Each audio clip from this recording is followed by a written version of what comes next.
Hello viewers, हम पढ़ रहे हैं कक्षा 9वीं का बेसलाइन टेस्ट। तो जैसे आपकी स्कूलें शुरू हो गई, आज से हो गई है, तो आपका सबसे पहले बेसलाइन टेस्ट लिया जाएगा। उसके बाद आपको ब्रिज कोर्स पढ़ाया जाएगा। तो 9वीं की पूरी स्टडीज चैनल पर होने वाली है और यह हम कर रहे हैं बेसलाइन टेस्ट विषय हिंदी 2023-24 का।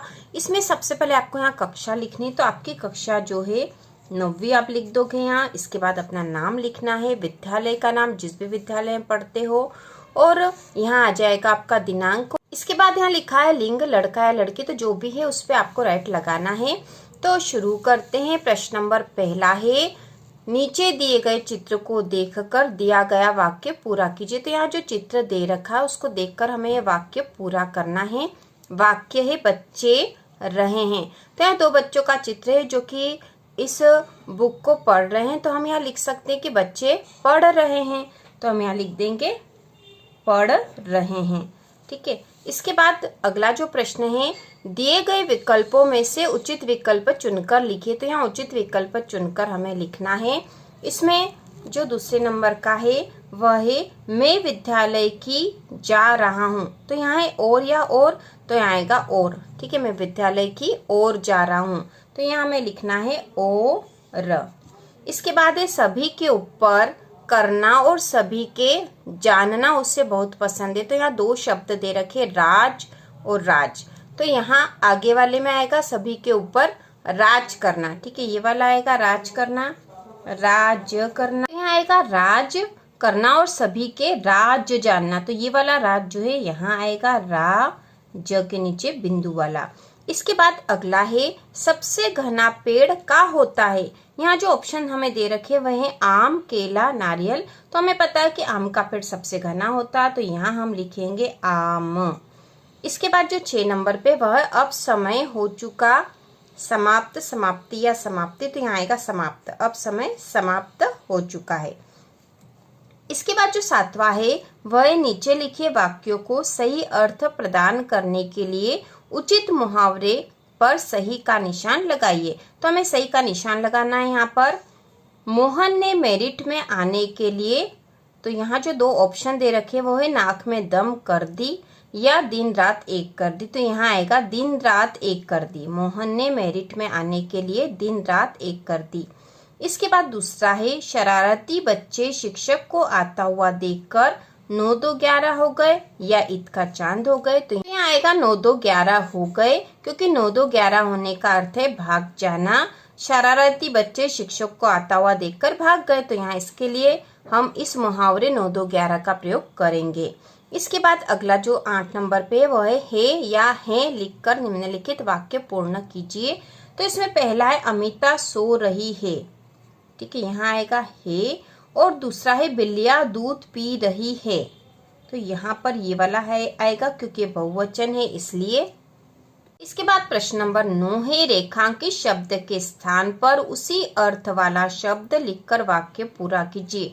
तो ये वाक्य दे रखा है जिसमें रेखांकित शब्द यहाँ मित्र है और इसी अर्थ वाला शब्द हमें लिखकर इस वाक्य को पूरा करना है। तो हम लिखेंगे आज मैंने अपने, अब मित्र के स्थान पर समान अर्थ वाला शब्द लिखना है, तो हम लिख सकते हैं दोस्त, दोस्त की सहायता की। ठीक है, इस प्रकार समान अर्थ वाला शब्द हमने मित्र के स्थान पर दोस्त लिख दिया और वाक्य पूरा हो गया है। इसके बाद प्रश्न नंबर 10वां है सम्राट अपने उत्तराधिकारी को चुनना चाहते थे। इसका अर्थ है कि राजा एक ऐसा व्यक्ति खोजना चाहते थे जो नीचे दिए गए विकल्पों में से एक विकल्प का चयन कर लिखिए। ठीक है, तो कैसा व्यक्ति खोजना चाहते थे? सम्राट अपने उत्तराधिकारी को चुनना चाहते थे। तो वास्तव में इसका अर्थ हमें बताना है यहाँ पर। तो यहाँ 4 ऑप्शन दे रखे। पहला हमेशा अपनी माँ का कहना मानता हो, दूसरा है कभी असफल न हुआ हो, ग वाला है उनका स्थान ले सके, और घ है तंदुरुस्त हो। तो यहाँ पे सम्राट अपना उत्तराधिकारी चुनना चाहते थे। उत्तराधिकारी मतलब जो उनका स्थान ले सके। तो यहाँ आएगा ग वाला उनका स्थान ले सके, उनका स्थान ले सके। तो हमें यहाँ पर विकल्पों में से एक विकल्प का चयन कर लिखना है। तो आपको यहाँ लिखना है उनका स्थान ले सके, यहाँ लिखना है। इसके बाद जो अगला है, मैं आज से पहले दिनेश से कभी नहीं मिला। वह वाक्य चुनिए जिसका अर्थ ऊपर दिए गए वाक्य के समान है। तो ऐसा वाक्य चुनना है जिसका अर्थ ऊपर दिए गए वाक्य के समान है। तो वाक्य है, मैं आज से पहले दिनेश से कभी नहीं मिला। अब 4 ऑप्शन देख लेते हैं। मैं दिनेश से आज पहली बार मिला, मैं दिनेश से कुछ समय पहले मिला, यहाँ आने से पहले मैं दिनेश से मिला, मैं दिनेश से इससे पहले एक बार मिला। तो यह वाक्य था, मैं आज से पहले दिनेश से कभी नहीं मिला। मतलब यह है कि दिनेश से तो पहली बार ही मिला है। तो यहाँ आएगा, मैं दिनेश से आज पहली बार मिला। ठीक है, तो यहाँ पर यह आएगा पहला वाला वाक्य। इसके बाद प्रश्न नंबर 12 है, नीचे दिए गए वाक्य को सार्थक शब्दों के प्रयोग से पूरा करके लिखिए। इस वाक्य में हमें सार्थक शब्द लिखना और इस वाक्य को पूरा करना है। तो वाक्य है, आज मैंने विद्यालय में, उसके बाद जो रिक्त स्थान उसमें सार्थक शब्द लिखना है। तो इस वाक्य को भी पूरा करना है। तो यहाँ हम लिख देंगे, आज मैंने विद्यालय में एक नया खेल खेला।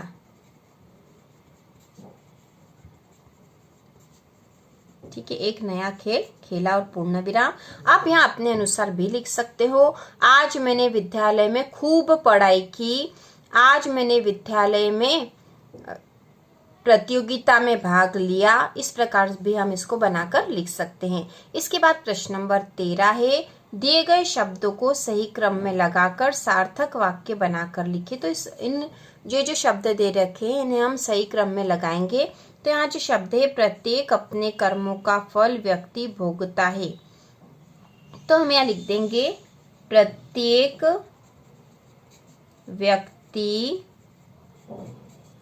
अपने कर्मों का फल भोगता है। प्रत्येक व्यक्ति अपने कर्मों का फल भोगता है। तो यह वाक्य हमने सही क्रम में जमा दिया और सार्थक वाक्य हो गया है। इसके बाद प्रश्न नंबर 14 है, नीचे दिए गए वाक्य को प्रश्न के रूप में पुनः लिखे। तो इसको प्रश्न बनाकर लिखना हमें, मैंने मिठाई खा ली है। तो यहाँ पर हम लिख सकते हैं, ठीक है, प्रश्न बनाना है तो हम लिखेंगे, क्या मैंने मिठाई खाई है। ठीक है, और प्रश्न आखिरी में प्रश्नवाचक चिन्ह आ जाएगा। तो यह प्रश्न बन गया है। अगला है प्रश्न नंबर 15, कक्षा में आए नए विद्यार्थी श्याम और शिक्षक के बीच संवाद को पूरा कीजिए। तो ये संवाद है जिसे पूरा करना है। तो यहाँ शिक्षक है, आपका नाम क्या है। तो श्याम जो नया विद्यार्थी आया उससे शिक्षक ने पूछा है कि आपका नाम क्या है। तो श्याम अपना नाम बताएगा और बोलेगा, मेरा नाम श्याम है। इसके बाद शिक्षक फिर पूछ रहे हैं, आपके पिताजी का नाम क्या है। तो श्याम बोलेगा, मेरे पिताजी का नाम पवन कुमार है। ठीक है, आप यहाँ नाम अपने अनुसार लिख सकते हो। ठीक है, अपने अनुसार नाम लिखना है। यहाँ पे पिताजी का नाम आप अपने अनुसार, आपकी जो भी इच्छा हो लिख सकते हो। इसके बाद अगला प्रश्न है, कोष्टक में दिए गए विराम चिन्हों में से सही विराम चिन्ह का प्रयोग कर नीचे दिए गए वाक्य को पुनः लिखिए। तो यहाँ पे वाक्य है, मेरे पास पुस्तक नहीं है, क्या तुम मुझे अपनी पुस्तक दोगे। तो यहाँ जो विराम चिन्ह है इनका प्रयोग हमें करना है। तो हम लिखेंगे, मेरे पास पुस्तक नहीं है, क्या, हमने यहाँ पूर्ण विराम लगा दिया है, क्या तुम मुझे अपनी पुस्तक, क्या तुम मुझे अपनी पुस्तक दोगे। तो यह प्रश्न पूछा गया, तो यहाँ प्रश्नवाचक चिन्ह आएगा। तो इस प्रकार यह 2 विराम चिन्ह का हमने यहाँ प्रयोग करा है। इसके बाद आगे है, दी गई जानकारी को ध्यान से पढ़कर प्रश्न 17 से 19 के उत्तर लिखिए। यहाँ जो जानकारी है वास्तव में एक गद्यांश दे रखा है, इस गद्यांश को पढ़ना है और उसके बाद जो नीचे प्रश्न है उसके उत्तर हमें इस गद्यांश में से ही बताने हैं। तो यहाँ लिखा है एक जंगल में पारिजात का एक पेड़ था। पारिजात का कोई मुकाबला नहीं था। उसकी सुंदरता बेजोड़ थी। उसका रंग रूप निराला था। पारिजात को भी अपने गुणों का पूरा पूरा पता था। नीले आसमान में सिर उठाए इस शान से खड़ा रहता मानो पेड़ों का सरताज हो। जब बाहर के दिन आते तो पारिजात अनगिनत नन्हे नन्हे फूलों से लद जाता है। लगता मानो किसी ने आकाश से सारे तारे तोड़कर पारिजात की शाखाओं पर टांग दिए हों। नन्हे फूलों से झिलमिलाता पारिजात जब सुगंध भरी पराग जंगल में बिखेरता तो जंगल नंदन बन जाता। चुंबक की तरह पारिजात सबको अपनी तरफ खींचता। जिसे देखो वही पारिजात की तरफ भागता। सतरंगी शाल ओढ़े चमकीली तितलियां सहेलियों के साथ झुंड का झुंड बनाकर पारिजात का श्रृंगार देखने आती तथा जाते जाते फूलों को खींचकर पराग अपने साथ ले जाती। तो यहाँ पर इसके बाद जो प्रश्न दे रखे हैं उसको हम हल करेंगे। प्रश्न नंबर 17 है जंगल में किसका पेड़ था? तो इसका उत्तर यही था, एक जंगल में पारिजात का एक पेड़ था। तो हम यहाँ उत्तर लिख देंगे, जंगल में पारिजात का पेड़ था। जंगल में पारिजात का पेड़ था। इसके बाद प्रश्न नंबर 18 है पारिजात अपने आप को स्वयं क्या समझता था? तो इसका उत्तर भी यहाँ दे रखा है, मानो पेड़ों का सरताज हो। ठीक है, मानो पेड़ों का सरताज हो यह समझता था वो। तो हम यहाँ लिख देंगे पारिजात अपने आप को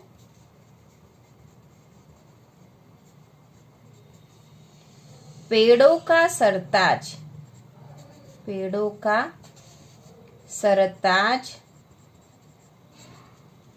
समझता था।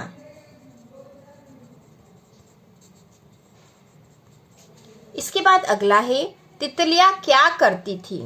तो तितलियां क्या करती थी? वह सहेलियों के साथ झुंड का झुंड बनाकर पारिजात का श्रृंगार देखने आती तथा जाते जाते फूलों को खींचकर पराग अपने साथ ले जाती। तो हम ये पूरा भी उत्तर लिख सकते हैं या फिर छोटा भी लिख सकते हैं। तितलियां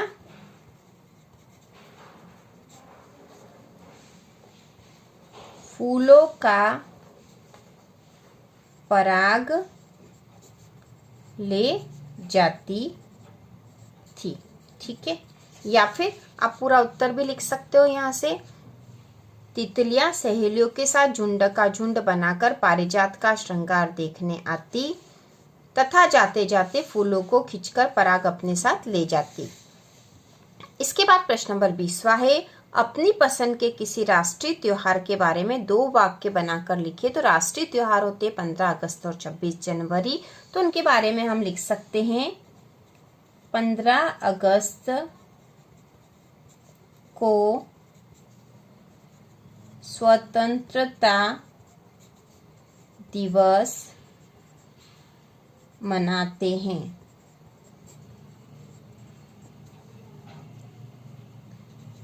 इस दिन हमारा देश आजाद हुआ था। ठीक है, तो इस प्रकार से आप वाक्य बनाकर लिख सकते हो। हम ये भी लिख सकते हैं कि 15 अगस्त के दिन झंडा वंदन होता है। 15 अगस्त को स्कूल में बहुत से कार्यक्रम होते हैं और 15 अगस्त के दिन रैलियां निकाली जाती है, ऐसा भी लिखा जा सकता है। इसके बाद प्रश्न नंबर 21वां है चित्र को देखकर उसके बारे में 3 वाक्य लिखिए।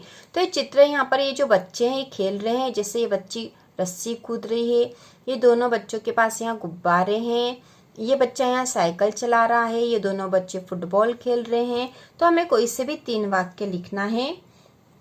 तो हम यहाँ लिखेंगे बच्चे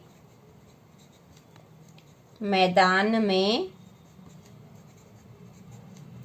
खेल रहे हैं।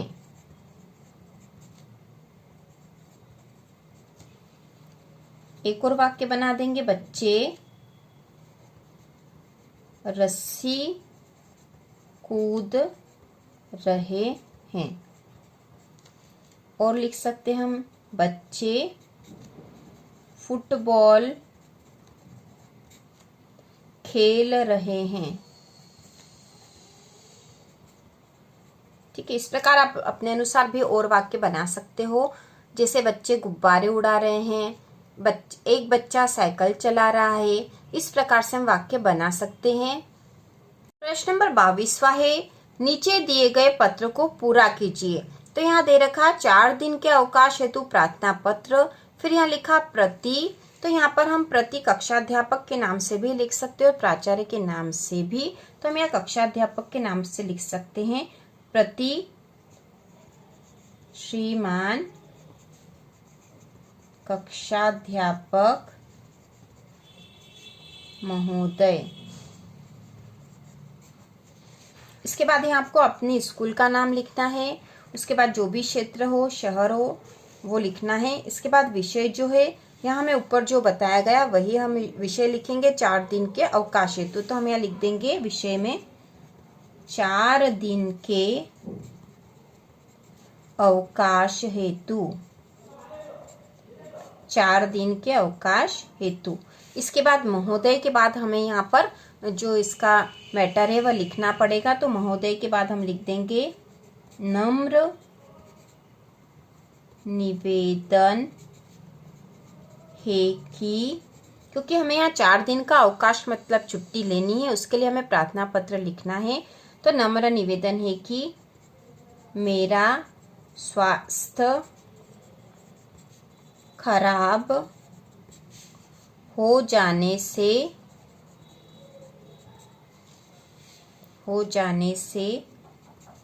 मैं स्कूल नहीं आ सकता हूँ, अतः कृपया मुझे 4 दिन का अवकाश, ठीक है, 4 दिन का अवकाश देने की कृपा करें। ठीक है, इस प्रकार से यह प्रार्थना पत्र लिख दिया है। धन्यवाद के बाद आपको यहाँ अपना नाम लिखना है और यहाँ आ जाएगी कक्षा। इसके बाद जो प्रश्न नंबर 23वां है, दिए गए विकल्प में से उचित विकल्प पर सही का निशान लगाना। तो यहाँ विकल्प दे रखे और सही का निशान हमें लगाना है। तो 23वां जो प्रश्न है, उपयुक्त पत्र को लिखने का मुख्य उद्देश्य क्या है।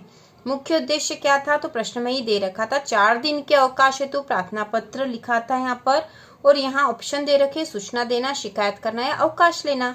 तो देखो यहाँ जो ये पत्र लिखा था, यहाँ ऊपर ही लिखा था 4 दिन के अवकाश हेतु प्रार्थना पत्र। तो इसका मुख्य उद्देश्य तो अवकाश लेना ही था। तो हम यहाँ लिखेंगे उपयुक्त पत्र को लिखने का मुख्य उद्देश्य क्या है, तो मुख्य उद्देश्य अवकाश लेना।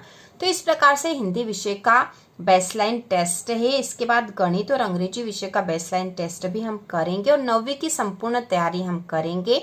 तो इसी प्रकार के और वीडियो देखने के लिए कक्षा 9वीं और 10वीं की संपूर्ण तैयारी के लिए चैनल को सब्सक्राइब कीजिए।